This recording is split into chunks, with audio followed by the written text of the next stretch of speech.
여호수아 11장 16절부터 23절까지입니다. 여호수아가 이같이 그 온 땅 곧 산지와 온 남방과 고센 온 땅과 평지와 아라바와 이스라엘의 산지와 그 평지를 취하였으니 곧 세일로 올라가는 할락 산에서부터 헤르몬 산 아래 레바논 골짜기의 바알갓까지라 그 모든 왕을 잡아 쳐 죽였으며 여호수아가 그 모든 왕과 싸운 지는 여러 날이라. 기본 거민 히위 사람 외에는 이스라엘 자손과 화친한 성읍이 하나도 없고 다 이스라엘 자손에게 쳐서 취한 바 되었으니 그들의 마음이 강팍하여 이스라엘을 대적하여 싸우러 온 것은 여호와께서 그리하게 하신 것이라. 그들로 저주받은 자가 되게 하여 은혜를 입지 못하게 하시고 여호와께서 모세에게 명하신 대로 진멸하려 하심이었더라.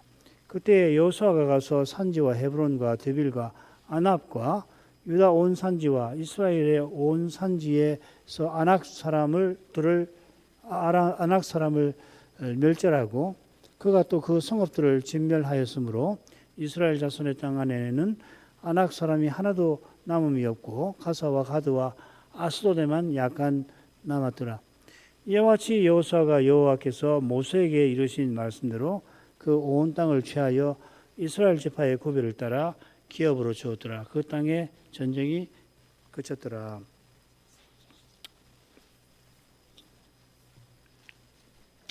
여호수아는 남부 전쟁에 비해 북부 전쟁을 간략하게 기록하고서 그 다음에 오늘 낭독한 본문에서 이 가나안 전쟁의 성격을 요약합니다. 그 내용이 특별히 한가운데 나옵니다. 줄거리를 보십시다. 16, 17절 상반절까지 여호수아가 가나안 온 땅을 정복했다 하는 내용이고요. 17절 하반절부터 18절까지는 그 모든 왕을 잡아 주겠다 기록합니다. 그리고 이제 19절, 20절은 기본 후에 모든 성읍이 마음이 간표해서 이스라엘과 싸운 사실과 그 이유가 나오고요. 21, 22절에는 여호수아가 아낙 자손을 진멸했다 합니다. 그리고 23절은 결론인데 여호와의 명령대로 온 땅을 취하여 각 지파에게 기업으로 주고 또 전쟁이 그쳤다 하는 내용입니다. 이 줄거리에서 주목할 부분은 아낙 자손에 관한 겁니다. 이 아낙 자손 여기 처음 나오지요. 이것을 포함해서 여호수아서에 모두 7번 나오는데 나머지 5번은 갈렙과 관련되어 있습니다. 아낙 자손을 언급하는 이유에 관해서는 해당 부분에서 좀 더 생각하도록 하겠습니다. 이것과 짝을 이루는 것이 이 둘째 부분 모든 왕의 처형일 겁니다. 첫 번째 부분과 마지막 부분은 똑같이 온 땅이라는 낱말이 똑같이 나와요. 조금 후에 설명을 하겠는데요. 여호수아가 가나안 온 땅을 정복했다는 것이 첫 번째 사실 부분에 나오고 마지막에 그 사실을 반복하면서 그 의미가 뭔지를 덧붙여 놨습니다. 한가운데는 가나안 전쟁의 신령한 성격이 나옵니다. 이 전쟁은 가나안 족속이 마음이 강팍해서 이스라엘을 대적한 데 있고 이 사실은 하나님의 통치와 섭리에 따른 것이다 하는 겁니다. 자, 처음 부분 가죠. 여호수아가 이같이 그 온 땅, 그 산지와 온 남방과 고센 온 땅과 평지와 아라바와 이스라엘의 산지와 그 평지를 취하였으니 그 세일로 올라가는 할락산에서부터 헤르몬 산 아래 레바논 골짜기의 바알갓까지라. 그리하여 라는 말이 있습니다. 여호수아가 그 온 땅을 취하였습니다. 바로 앞에 여호수아가 여호와께서 모세에게 명한 대로 북부 지역을 정복했다 기록을 했죠. 먼저는 남부를 그리고 북부를 정복한 겁니다. 그래서 그 온 땅을, 가나안 땅을 취하였습니다. 이어서 정복한 땅을 열거하는데 제가 지도를 엉뚱한 걸 가져왔습니다. 오늘 저녁에 가나안 정복에 관한 지도를 만든 것을 올려드리겠습니다. 먼저 산지와 온 남방과 고센 온 땅과 평지는 남부 지역을 가리킬 겁니다. 비슷한 내용이 10장에 나옵니다. 이 아라바, 이스라엘 산지와 그 평지는 북부 지역을 가리키고 역시 11장 2절에 보면 나옵니다. 여기 아라바는 사실 사해 저 아래까지 이어지지만은 지금 아라바와 이스라엘 산지할 때의 아라바는 북부전쟁 처음에 언급한 긴네롯 남편 아라바 되겠죠. 긴네롯 갈릴리 호수 옆에 긴네롯이 있잖아요, 그죠? 그리고 요단강이 쭉 흘러서 사이로 이어지는데 그 긴네롯에서 요단강으로 길갈 그 너머까지 쭉 아라바라고 부릅니다. 그렇게 여매가 있고 여매 밑에 이제 또 아카바 많이 있는데 거기까지입니다. 그 다음에 한락산에서 바알갓 여기 지도 표시가 안 되는데 여매 사해 밑에 나옵니다. 헤브론에서 예루살렘이 있고 헤브론이 있고 그리고 쭉 내려가면은 이 한락산이라고 있고요. 바알갓은 어디냐면 저기 헤르몬 산이 있는데 거기 보면은 거기 미스바가 있고 큰 시돈이 있고 그 사이라고 생각하시면 됩니다. 거기 바알갓이 있습니다. 그래서 한락산은 가나안 가장 남쪽 지명이고 그 다음에 바알갓은 가장 북쪽 지명을 가리키는 것 같아요. 세일에 올라가는 한락산 이렇게 되어 있죠. 세일로 올라가는 그 한락산에서 이 세일이라는 지역으로 비탈이 있는데 이 세일은 이스라엘에게 주신 땅이 아니죠. 그 야곱의 형 에서에게 주신 땅입니다. 그러니까 이 세일은 염에 미치면 사해 미치죠, 그죠? 유다 지파에게 주신 땅 밑이 그 에돔이 되겠죠, 그죠? 에돔, 세일. 그러니까 남부 지역과 북부 지역을 각각 언급한 다음에 한락산과 바알갓을 들어서 가나안 땅 전체를 아우른 것 같습니다. 그 온 땅입니다. 그다음 그 모든 왕을 잡아쳐 죽였으며 여호수아가 그 모든 왕과 싸운 지는 여러 날이라. 이어 모든 왕을 잡아쳐서 죽였다. 이 동사가 3개 나옵니다. 잡는다, 그 다음에 친다. 잡는다면 취한다는 말인데 친다, 죽인다 이렇게 되었습니다. 남부 전쟁과 북부 전쟁에 나오는 표현들 다 조사해 보면은 왕들에 관한 거, 성에 관한 부분, 뭐 취한다든지 이런 동사들을 다 조사해 보면은 여기서 여호수아는 지역을 취한 것하고 왕을 취하여 친 것을 의도적으로 구분해서 기술하는 것 같아요. 왜 그렇게 구분했나? 10장에서 또 11장에서는 그걸 한데 묶어서 설명을 이야기를 했는데 왜 나누는가? 그건 이 둘째 부분과 짝을 이루는 넷째 부분의 주제와 붙어 있는 것 같아요. 안악자손 문제죠. 여호수아가 가나안의 남부와 북부 지역 한락산에서 바알갓까지 그 온 땅을 정복했는데 그처럼 그 온 땅을 나눠서 다스리는 왕들 모두를 그가 죽였습니다. 잡아 쳐서 죽였다. 세 동사를 사용을 합니다. 이 동사는 짝을 이루는 부분에서 멸절하다와 진멸하다와 평행한 서로 짝을 이루는 그래서 평행하다고 표현합니다. 이 성경 구약이나 성경 신약에서는 패러럴이라고 그러죠. 서로 짝을 이뤄서 비슷한 낱말들을 평행한 낱말이라고 그렇게 표현합니다. 여호수아는 그 모든 왕들과 여러 날 싸웠습니다. 이 여러 날이 어느 정도 시간인지 갈렙의 말을 통해서 대개 짐작한다고 말씀드렸죠. 내 나이 40세에 여호와의 종 모세가 가데스 바네아에서 나를 보내어 이 땅을 정탐케 함으로 내 마음에 성실한 대로 그에게 보고하였고 이제 보소서 여호와께서 이 말씀을 모세에게 이르신 때로부터 이스라엘이 광야에서 행한 이 45년 동안을 여호와께서 말씀하신 대로 나를 생존케 하셨나이다.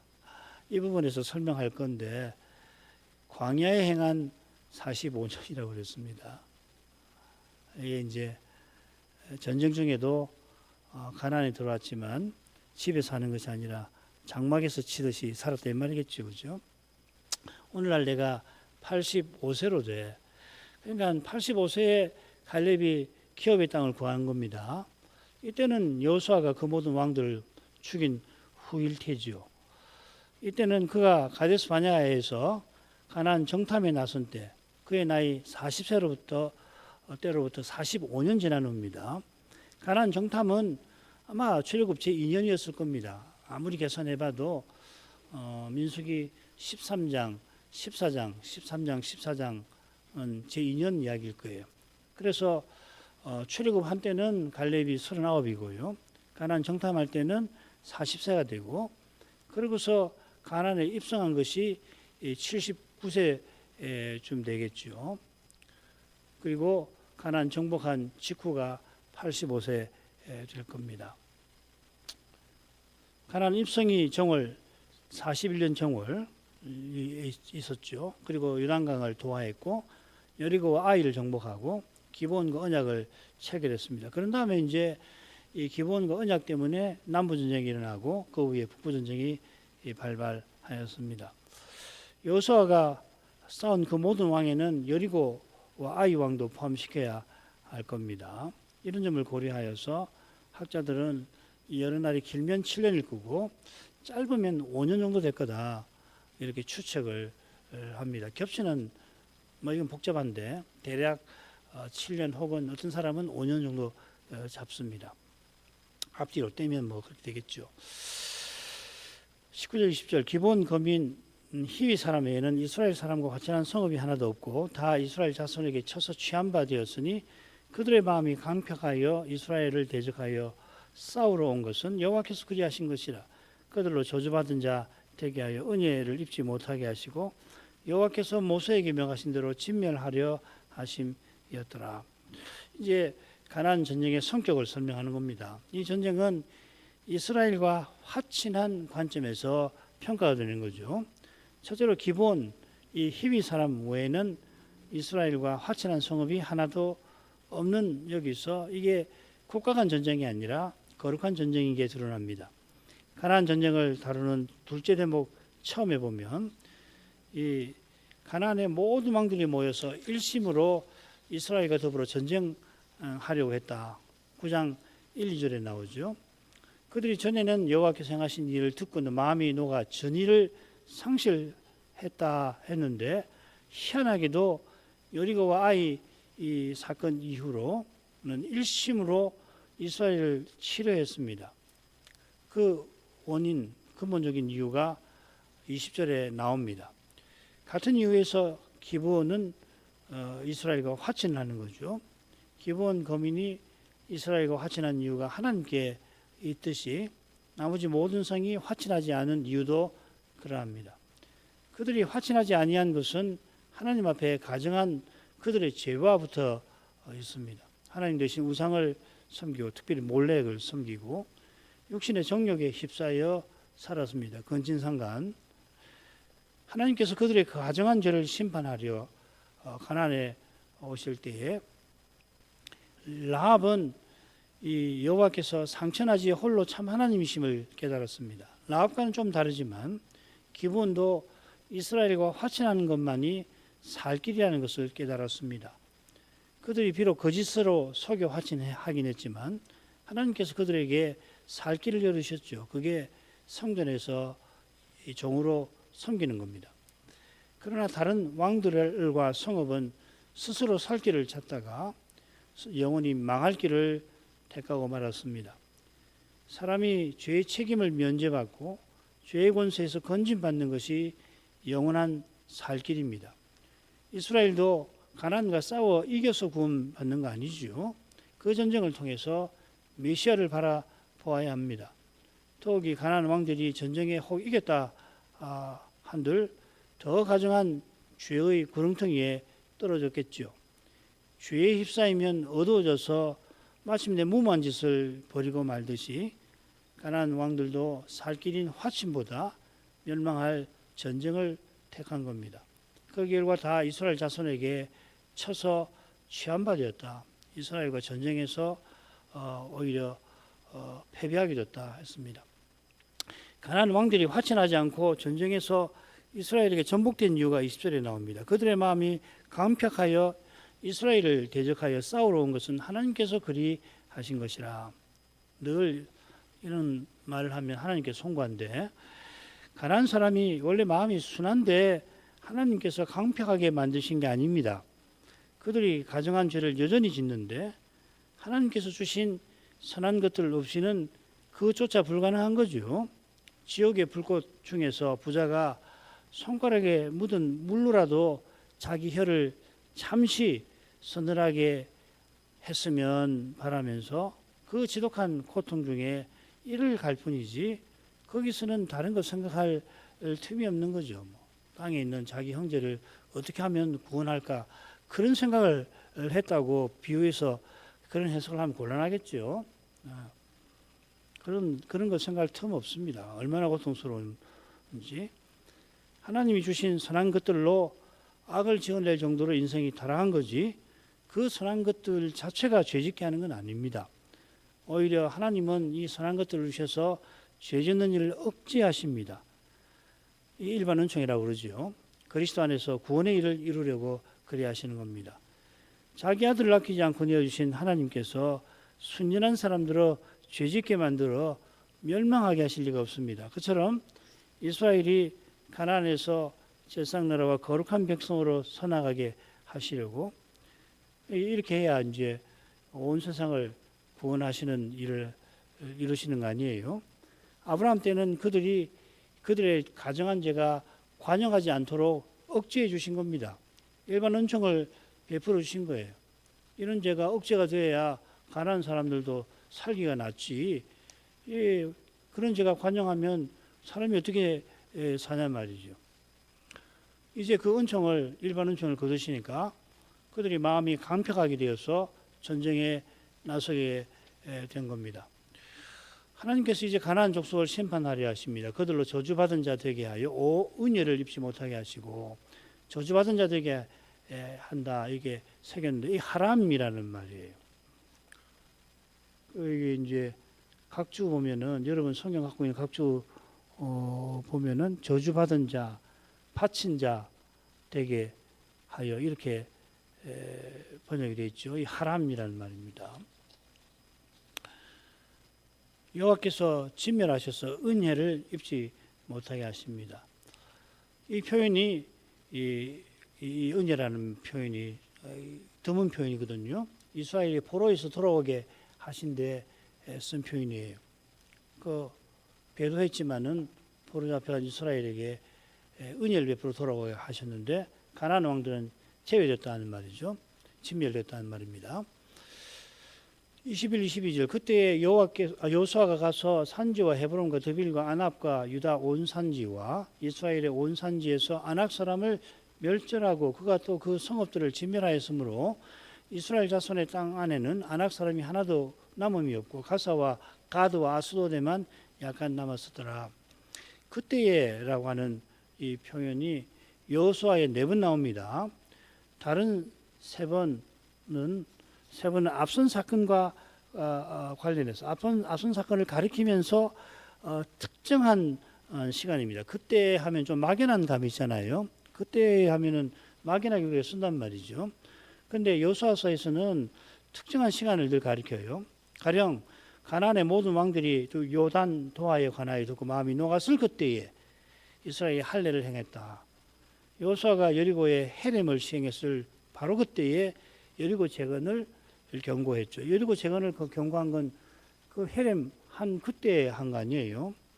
여호수아가 메rom 전쟁을 승리를 이끌고 돌아온 그때에 돌아와서 하소를 정복합니다. 그런데 지금 이 경우는 어떤 구체적 사건을 가리키는 것 같지가 않습니다. 문맥과 줄거리를 고려한다면 아마도 여호수아가 가나안의 모든 왕을 사로잡고 친 것을 가리키는 것 같아요. 그러니까 세경우와 마찬가지로 모든 왕을 정복한 바로 그때에 그 후에 이렇게 번역하기 해석하기 좀 어렵지 않나 하는 겁니다. 아낙 사람의 문제가 가나안 정복에서 특별한 일이고 왕들을 정복하는 것에 견줄 만한 일이라고 하는 것을 여호수아가 암시하는 것 같습니다. 헤브론 정복할 때 그때 아낙 사람을 당연히 치지 않았겠어요. 그때 헤브론하고 지금 드빌하고 아납이 나오는데 헤브론 때 진멸을 시켰잖아요. 한 사람도 남기지 않았는데 그때 아낙 사람들은 살려뒀을 리가 없잖아요. 여호수아가 가서 아낙 사람들이 사는 곳으로 갔다 했습니다. 그곳이 산지 헤브론, 드빌, 아납, 유다 온 산지, 이스라엘 온 산지라고 되어 있습니다. 헤브론 지도에 보면 여리고가 밑에 있죠, 그죠? 여리고에서 조금 내려면 이 베들레헴이라고 있는데 예루살렘이 있을 테고 베들레헴, 여부스, 그러니까 베들레헴, 예루살렘이거든요. 그리고 베들레헴에 조금 내려가면 이 헤브론이 나옵니다. 그리고 이 드빌과 아납은 헤브론에서 좀 서쪽으로 가면 있는 성읍들이에요. 헤브론이 유다 산지에 속하는데 온 유다 산지와 구분해서 언급합니다. 이는 갈렙이 헤브론을 기업으로 받은 것과도 관련되는 것 같고 헤브론이 이 아낙 사람들의 중요한 성읍이라는 것을 암시합니다. 이 갈렙 사건에서 우리가 배우게 될 겁니다. 드빌과 아납도 비슷한 것 같습니다. 그런 점에서 처음에 나오는 산지는 필시 이어지는 지역을 통칭하는 표현이 아닌가 싶어요. 산지 곧 헤브론과 드빌과 아납과 유다 온 산지와 이스라엘 온 산지 이렇게요. 유다 온 산지는 남부 지역의 산지고 이스라엘 산지는 북부 지역의 산지를 가리킬 겁니다. 이 아낙 사람은 가나안 정탐 때 성경에 처음으로 나옵니다. 민수기 13장에 나옵니다. 정탐꾼이 헤브론에 남방으로 올라가니까 가데스 바네에 출발해가지고 좀 올라가면 거기가 이제 남방 네게브잖아요. 남방에서 유다 산지로 올라가면 헤브론인데 거기서 아낙 산을 보죠. 열정탐이 이 아낙 자손을 들어서 우리는 스스로 보기에도 메뚜기 같다 하고서 불신의 보고를 합니다. 이들을 네피림 후손 아낙 자손이라고 모세는 소개를 합니다. 이 네필림인데 노아 시대에 하나님의 아들들이 사람의 딸들을 취하여 낳은 고대 용사들이죠. 모압 평지에서 모세가 요단을 곧 건너게 되는 이 이스라엘의 특별히 아낙 자손에게 관해서 이런 말을 남깁니다. 읽겠습니다. 이스라엘아 들으라. 네가 오늘 요단을 건너 너보다 강대한 나라들로 들어가서 그것을 얻으리니 그 성읍들은 크고 성벽은 하늘에 닿았으며 그 백성은 네가 아는 바 장대한 아낙 자손이라. 그에게 대한 말을 네가 들었다니 이르기를 누가 아낙 자손을 능히 당하리요 하거니와 오늘날 너는 알라. 내 하나님 여호와께서 맹렬한 불과 같이 내 앞에 나아가신즉 여호와께서 그들을 파하사 내 앞에 엎드러지게 하시리니 여호와께서 내게 말씀하신 것과 같이 너는 그들을 쫓아내며 속히 그들을 멸할 것이라. 모세는 가나안 족속이 전부 다 아낙 자손인 것처럼 말하지요. 그 이유가 이스라엘 백성이 이 품은 아낙 자손을 두려워하는 생각과 붙어 있는 겁니다. 아무도 아낙 자손을 이길 수 없다. 거인족이니까요. 그런 생각을 한 거죠. 이스라엘 백성이 39년 전 가나안 정탐 때처럼 아낙 자손 때문에 가나안을 우리가 차지할 수나 있을까 걱정했던 겁니다. 모세가 여호와를 믿는 믿음으로써 약한 마음을 붙들어 주려 한 것입니다.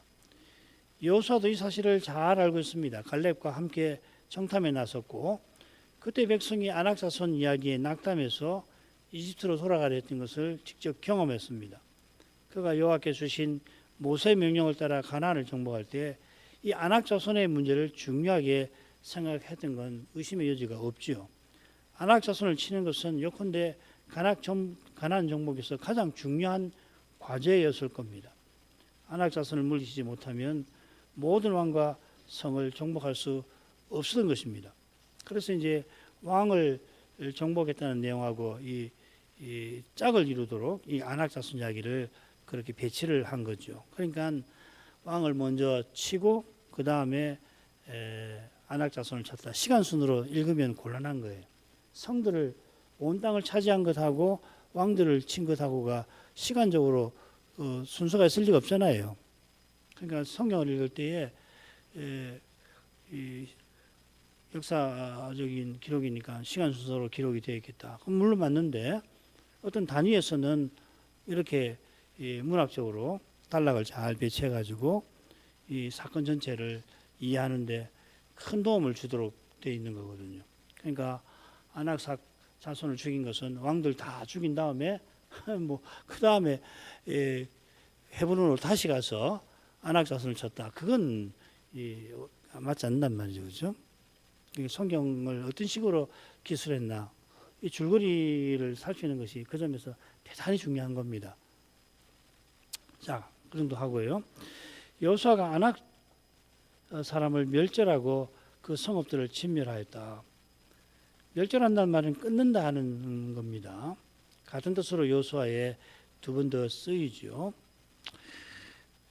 이스라엘이 아이성 전투에 참패하고 가나안 사람들이 우리 이름을 끊을 거라고 절규를 합니다. 비슷한 뜻이죠. 이런 의미가 아낙 사람을 멸절한다.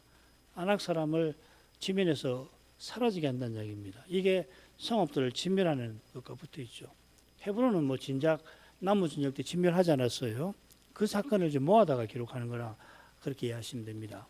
자, 그 결과 이스라엘 자손의 땅 안에는 아낙 사람이 하나도 없게 남음이 없게 되었습니다. 이것이 진멸의 결과죠. 자, 그런데 가나안 전쟁을 끝내고 여호수아가 기업을 분배할 때 갈렙이 헤브론으로 가서 아낙 자손을 치는 내용이 나와요. 얼른 보면 이 모순처럼 보이잖아요. 하나도 남기지 않았다고 했는데 또 보니까 갈렙이 헤브론으로 가서 아낙 사람을 쳤다. 이어지는 진술의 해답이 나옵니다. 가사와 가드와 아스돗에만 약간 남았더라. 이 블레셋 도시들이죠. 이 가사는 요파에서 쭉 내려오면 있고요. 그 사이에 가드, 아스돗이 조금 내륙에 분포되어 있습니다. 이 도시들도 당연히 여호와께서 이스라엘에게 주신 기업에 속합니다. 유다 지파에게 주신 기업의 땅에 속합니다. 그러니까 세일, 에돔은 기업으로 주시지 않았잖아요. 그건 이 에서에게 주신 땅이니까 블레셋에게는 땅을 그렇게 주셨냐면 그러지 않아요. 그건 이스라엘 백성이 차지하러 주신 땅입니다. 그러니까 이스라엘 자손의 땅 안에 하나도 남음이 없다 하는 표현은 마치 새 도시가 이스라엘에게 주신 기업이 아닌 것처럼 느껴지게 합니다만은 이 표현은 뭐냐면 여호수아가 아낙 자손의 중요한 지역과 성읍들에서 그들을 진멸했다는 뜻입니다. 가사, 가드, 아스돗은 여호수아가 지금 수행한 정복 전쟁, 남부, 북부 전쟁 중요 지역에서 제외되었다 하는 거죠. 큰 성읍들만 정복을 한 거 아니에요. 그러니까 가사, 가드, 아스돗은 미쳐 가서 치지 못했고 거기 아낙 자손이 있었던 거죠. 제외되었던 이 지역의 아낙 자손이 정복 전쟁 후에 자신들의 중요한 거점인 헤브론을 가서 다시 차지했던 것 같습니다. 23절 이와 같이 여호수아가 여호와께서 모세에게 이르신 말씀대로 그 온 땅을 취하여 이스라엘 지파의 구별을 따라 기업으로 주었더라. 그 땅의 전쟁이 그쳤더라. 이와 같이 이리하여 온 땅을 차지했습니다. 16절에도 똑같이 나옵니다. 그 온 땅을 차지하였더라. 여호수아가 그 온 땅을 차지하였더라. 취하였더라. 아낙 자손을 진멸하고 여호수아가 그 온 땅을 취하였고 온 땅을 취한 증거가 그 모든 왕들을 처형한 거겠죠. 여호수아는 여호와께서 모세에게 이르신 말씀대로 온 땅을 취하였습니다. 정확하게 번역하면 여호와께서 모세에게 이르신 그 모든 것을 따라서 그 온 땅을 취하였다 이렇게 됐습니다. 이 말은 여호와께서 모세에게 이르신 말씀이 온 땅과 붙어 있다는 뜻이겠죠. 온 땅을 취하는 것이 여호와께서 모세에게 이르신 많은 말씀 중에 하나가 아니라 그 전부인 것 마냥 기록을 해놨습니다. 이것이 이어지는 이스라엘 지파의 구별을 따라 기업을 주었더라 하는 표현과도 붙어 있습니다. 이 구별이라고 하는 말은 제사장이나 레위인의 반열에 혹은 그 궁정의 그 반열에 신하들의 반열에 쓰이는 표현입니다. 그래서 반열이라고 번역이 되어 있습니다. 여호수아가 구별해서 기업을 나눠주는 것이 아니라 이스라엘이 제비 뽑아서 기업을 얻었죠. 하나님이 각 지파에게 그 기업을 나눠주시는 겁니다. 레위인에게는 주시지 않고 여호와께서 친히 기업이 되어주셨죠. 마찬가지로 여호와께서 예루살렘을 베냐민과 유다 지파에게 기업으로 주십니다. 이것은 두 지파에서 이스라엘 왕이 배출된 것과 무관치 않습니다. 요건데 하나님이 기업을 나눠주실 때에 그냥 제비 뽑으니까 무작위로 하신 게 아니라 지파의 소명을 따라 그리하신 겁니다. 그 점에서 어떤 지파는 좀 더 분명한 것 같기도 하고 대부분의 지파는 사실 알기 어려운 게 사실입니다. 구약신자가 기업을 어떻게 여겼나를 살피면 이런 주제를 깨닫는 데 도움이 되겠습니다. 시편 16편 6절 내게 줄로 지어준 구역은 아름다운 곳에 있으며 나의 기업이 실로 아름답도다. 이 다윗의 믹담 시죠. 다윗의 기업은 예루살렘 아닙니다. 베들레헴입니다. 유다 베들레헴 사람 보아스 후손 아니에요? 그래서 누가복음에는 다윗의 동네라고 이 베들레헴을 지칭합니다. 그런데 다윗이 예루살렘을 정복할 때 다윗성이라고 부르죠. 사무엘 하에는 다윗이 다윗성이라고 불렀다고 되어 있고 역대기상에는 다윗이 거기 거한 까닭에 무리가 사람들이 그렇게 불렀다고 기록이 되어 있습니다. 두 기록 사이에 묘한 긴장이 있고 이건 우리 역대기상에서 공부했습니다. 이 두 성경의 관점이 달라서 그렇습니다. 아무튼 누가 선생은 예루살렘이 아니라 베들레헴을 다윗성이라 다윗 동네라 부릅니다. 이 다윗성이나 다윗 동네나 이 같은 말입니다. 헬라어로 보면 똑같은 말입니다. 폴리스 다위드라고 되어 있습니다. 구약은 다윗성이라고 하고 누가복음은 다윗 동네라고 하니까 좀 다른가 보다 싶은데 원문은 똑같습니다. 다윗이 이 시에서 나의 기업이라고 부른 것은 베들레헴일 겁니다. 베들레헴이 아름다운 곳이고 실로 아름다운 것은 여호와께서 내게 줄로 지어준 구역인 데 있습니다. 이 구역에서 이스라엘은 여호와를 자기 산업의 소득으로 모십니다. 이 심정은 주밖에 나의 복이 없다 하는 고백에 배어 있습니다. 자기처럼 여호와를 전부로 모시는 땅의 성도는 나의 모든 즐거움이 저에게 있다 할 존귀한 자들입니다. 이런 심정으로 하나님을 전부로 삼고 성도들에게 모든 즐거움을 두며 다윗은 평생 살았습니다.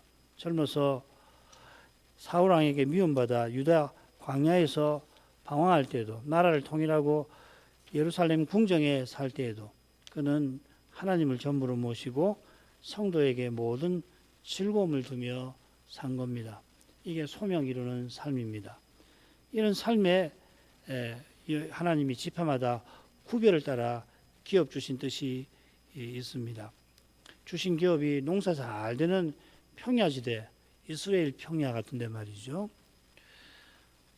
있든지 다윗이나 갈렙처럼 높은 산지에 있든지 다윗 같은 심정을 품고 산다면은 틀림없이 여호와를 가까이 하는 데서 참된 복을 누리고 성도를 존귀히 여기며 섬기는 데서 참된 즐거움을 맛보았겠죠. 여호수아가 기업 주는 일을 셋째 대목 처음에 기록하고 있습니다. 셋째 대목 전체가 기업 나누고 차지하는 주제를 다룹니다. 다음에 아마 순서로 보면 다음 시간이 될 것 같은데요. 그리고 그 땅에 전쟁이 거쳤더라. 여호수아에 한 번 더 나옵니다. 갈렙이 헤브론을 차지한 때 그 땅에 전쟁이 거쳤다. 이 전쟁에서 를 제외하고는 사사기에 이 표현이 4번 나옵니다. 그 땅이 태평하더라 이렇게 되어 있습니다. 이게 참 좋은 것 같아요. 여기서도 그 땅이 전쟁에서 벗어나 태평하더라 이렇게 새기는 게 낫지 않나 싶습니다. 이 표현은 여호수아 마지막에 여호와께서 사방에 안식을 주셨다와 비슷한데 약간 다른 것이 전쟁에서 벗어난 잠정적인 평화기를 가리키는 표현으로 보입니다. 자, 이만큼 하지요. 여호수아가 북부 전쟁을 기록한 후에 가나안 전쟁의 성격을 요약합니다. 이 전쟁은 기본을 제외한 가나안의 모든 왕과 성읍이 이스라엘과 화친하지 아니한 사실과 붙어 있습니다. 이 사실은 그들이 여호와 앞에 심히 가정한 마음에서 나온 겁니다. 이미 그들은 아브라함 시대부터 여호와 앞에 가정하였습니다만 여호와께서 메시아를 보내실 그 일을 이루시려고 그 가정한 죄가 아브라함 때는 관영치 않게 하셨다가 이제 이스라엘 가나안에서 거룩한 백성답게 나가게 하시려고 그들을 심판하신 겁니다. 여호수아는 가나안 정복의 의미를 여호와께서 모세에게 이르신 모든 것에 따라 그 온 땅을 취하였다 하는 표현, 그리고 지파의 구별대로 기업을 준 일로 담아냈습니다. 구약신자들은 그 땅의 그 의미를 알고 그리스도처럼 하나님을 전부로 삼고 성도에게 모든 즐거움을 두며 살았습니다. 이게 거룩한 사명 이루는 일입니다. 이 사명은 우리에게도 해당됩니다. 이 사명은 저의 마음에 가득하게 주만 홀로 계시기를 바라는 심정으로 그리스도 교회의 바른 자태를 드러내는 것이겠죠. 이런 심정을 이날에도 구하겠습니다. 신학생 조사들에게 말씀 깨닫는 은사를 더해 주시기를 구하겠습니다.